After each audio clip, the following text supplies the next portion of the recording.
Yeah,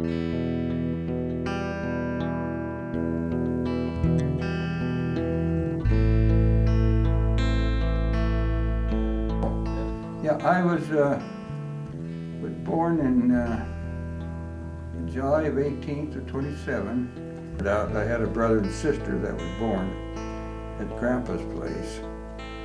And then when we moved down to Homer, things bad. You know,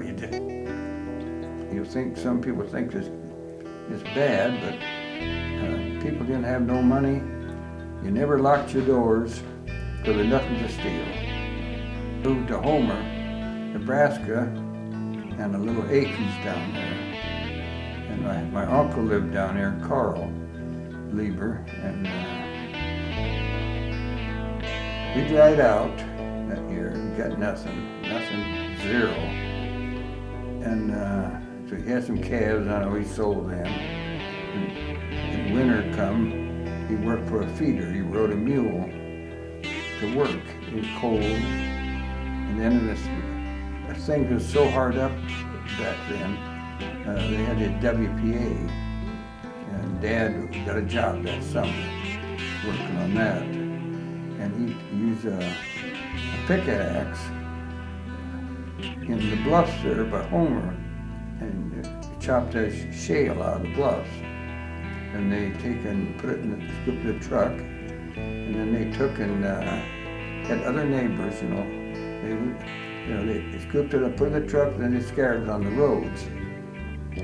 But it was, so anyway, we moved back to the farm that Grandpa had bought earlier, and that's the one that caused him to lose it all. So anyway, we moved back from Homer. We moved back there in the spring of '37, and it wasn't still good. I know the grasshoppers got so bad in '37, they ate your crops, and they had the county give you a brand poison to sprinkle in your fence rows to kill them, but that was some of the experience we had moving back. And then in '38, I can remember we took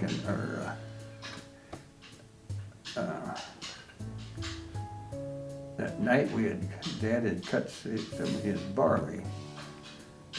It just got started anyway, and hailed us out. So that's some experience. And then, so Dad, he was working, in the summer he worked for a neighbor, and I helped him. I wasn't that old, but I still used horses and helped him drag and different things. And he took, and we decided in '39, see, Grandpa walked off of his farm sometime in '38. But I can't remember. I was there, but that's when he lost everything again. So I remember that happened, and that was very sad, because he had one of the nicest farms in Dakota County, modern. He had running water, and that's back then. The way he did it, he had a windmill, he had a hill right to the north. He dug a big cistern up there and filled it, and he put two lines to it, one from the windmill that pushed it up there, and the other line come down to a cistern right beside the house, right beside it. And he had a pitcher pump in there, so we had water in the house. And no one had that. That was, no one had that. We had water in the house, but we had a pitcher pump. And we got one right out here yet. And he decided in '39, my uncle, Earl Bertram, he was living at Odo, and he was farming down there. And he got a hold of us, and I have no idea, because we had no telephone. But he said there's a guy down there by Hanson, Iowa, that he wanted to hire him someone to pick his corn. And of course, back then, you picked by hand. Every year was by hand. So we loaded up and we moved. Old Pete Glenderman, that was the guy that owned the farm. And we went and moved there. We got down there about the 1st of October, and Mom and Dad picked corn together. And then they picked that whole month, every day.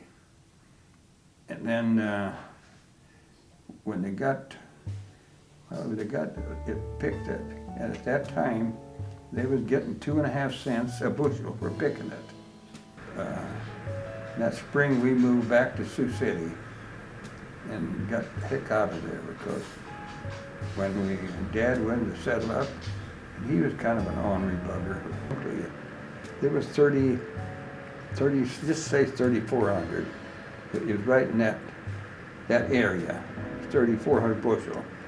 And he said, "Oh, I don't think there's that much there." He's arguing over 2.5 cents a bushel. Mm-hmm. And Dad said, he said, "I'm going to shell here." Well, I'm going to shell about 2 weeks.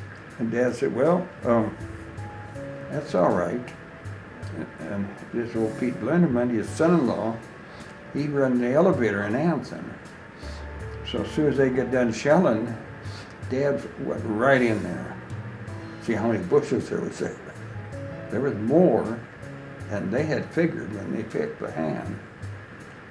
So then Pete come back one morning about 9:30, a little Ford coupe, and he come in there and said, "I want to settle up with you, Rich. Now, what bushels do you have?"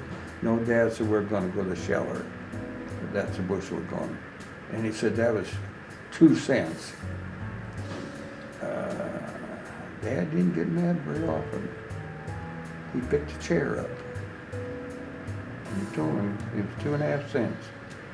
I drove here from Nebraska, my family, and it was 2.5 cents.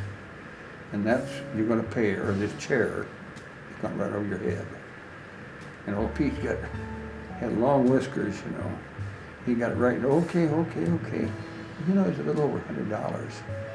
They got picking all that corn, 30-some hundred bushel, and scooped it all out, and arguing over a half cent. Well, anyway, he wrote the check, and Dad followed him right to the bank and cashed it, $120 maybe or something. The guy can figure it out, 2.5 cents a bushel. And then, so we got the heck out of there. That place there, we rented for $300 for a year, rent the farm. But then we kind of got started there farming. Dad bought a tractor and kind of got bigger. Our neighbor wanted to know, we had cows and we had hogs we raised on that little place. And we had a pasture there, but we had no electric, no telephone. And Dad was sitting on the evenings on the porch and play the accordion. There's nothing else going on. But then the rock station up there, right by us, and Richard Oster, the one I was telling you about, I worked for. Dad played accordion. After supper, sat on the porch, and he played that accordion.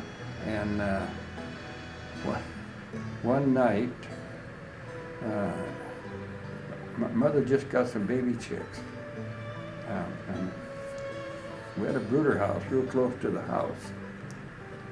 And she went out there, and they heard that accordion, and them buggers piled up in the corner, smothered most of them. And my mom raised so much heck. I think they give $1.100 for them. I think that's what, or sometimes they gave the cockroach to you. But that he never played the accordion again. So, Guy, there's lucky days in your life, and I've always thought of that. Because look at You know, they mean the world to me.